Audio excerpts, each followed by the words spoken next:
Alright guys, this is going to be a 2-for-1 video. I'm going to talk about last week's game against the Montana Grizzlies, and then I'm going to roll into talking about tonight's game against Fresno State. So last week, Washington hosted the Montana Grizzlies. It was the biggest cupcake of the season, and we took care of business really well, 63-7. Improved from the first week, which I liked. I still have a couple of things that I'm a little bit not so sure about, but for the most part, we looked dominant out there. We played as well as you could hope a team to play, and we looked like a team that can defend our Pac-12 title moving forward. I just watched UCLA lose to Memphis, actually, so that helps clear the deck a little bit. But UCLA wasn't even one of the teams I was most thinking about going forward. So to run down the game real quick, offensively, I think we punted the ball like twice the whole game. So we were scoring at will. We were moving the ball at will for almost the entire game. Passing the ball, obviously, very efficiently. Jake Browning threw 4 incomplete passes all day. He was spreading the ball around. We got some good action from our backup tight end, Disley, because the starter, whose name escapes me, got hurt and didn't play in most of the game, which really would bum me out. He actually didn't do anything in this game before he went out, so I feel really bad I can't remember his name because he really impressed me in week 1, you know, looking like a Jimmy Graham out there. But we've got multiple tight ends who can make plays in this offense. That's good.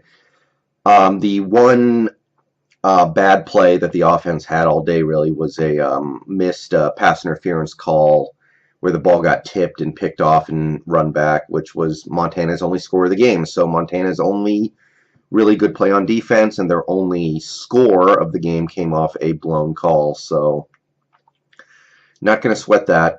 Browning's first pick of the year, not on him, not on anybody except the guys wearing black and white stripes. Ran the ball very effectively throughout the whole game. Jake Browning actually had his best game ever running the ball, 50 yards on 5 carries. Gaskin ran the ball a little bit, looked pretty good. Coleman had a few carries, looked good. We obviously had the backups come in for a good part of this game because we were ahead by so much. They looked good. It was definitely a step up from week 1, which, again, you would expect because you're playing a much worse team, but I still noticed that step up. The only thing about last week's game that I came out of a little concerned about offensively was I'm a little worried the wide receivers aren't getting open because there are definitely plays where Jake Browning drops back. He's got all day, and he just never finds anybody.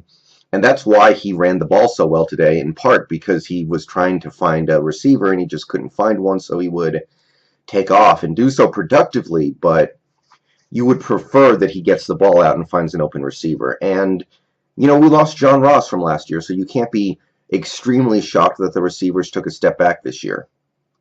But we're going to find out more about that in the coming weeks. And defensively, dominant.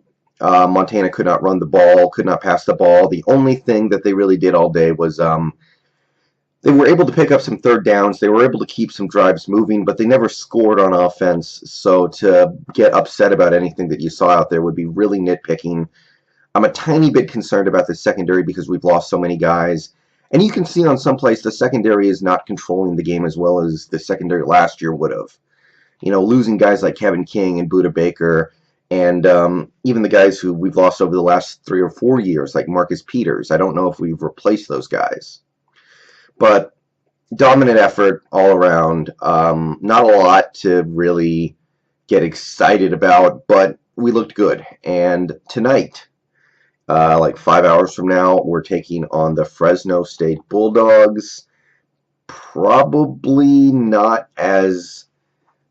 a team that's not as good as Rutgers. So once again, we're looking at another layup. You know, ESPN puts us at 97% to win this game, which probably seems about right. And once again, you just have to look for additional dominance. It's hard to learn that much from these games unless you don't play well. So tonight I'll tune in. I'll watch the whole game, of course, and I'll just look for continuing improvement in the fundamentals. I want to see us run the ball a little better. Like, we've run the ball well over the past couple weeks, but I want to see Myles Gaskin be the guy who could lead the conference in rushing. I want to see, us just completely control the game on the ground with Gaskin averaging like 7 yards a carry. We haven't seen that yet this year, and I'd like to be able to see it before we take on some really good teams like Stanford.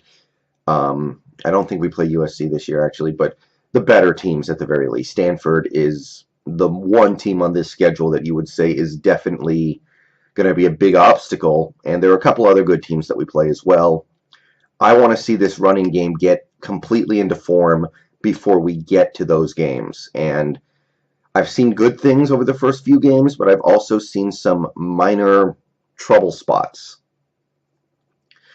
And defensively, I want to see more pass rush. That's one thing that's been missing a little bit over the first 2 weeks.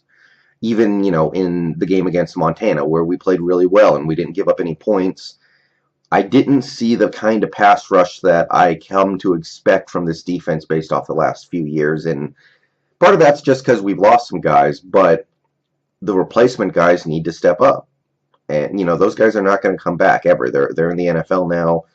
And if this team wants to actually return to the playoff this year, I do think they still need to get better from even what we saw last week. And we're not necessarily going to learn a lot this week, like we didn't learn too much the first couple weeks, but basically I just want to see the fundamentals of this team get stronger. Because the first 2 weeks they've been good. I don't think they've been great.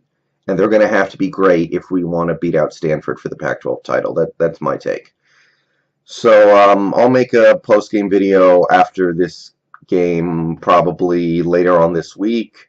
I might do it again where I just roll the post-game video into the pre-game video for next week, because the games are at least going to start to get more interesting when we start playing inside our conference. So bow down to Washington. Should be another big win tonight. Should be another pretty easy one last night. Let's just find some areas of this team to focus on that we want to see improvement from, and hope we get it.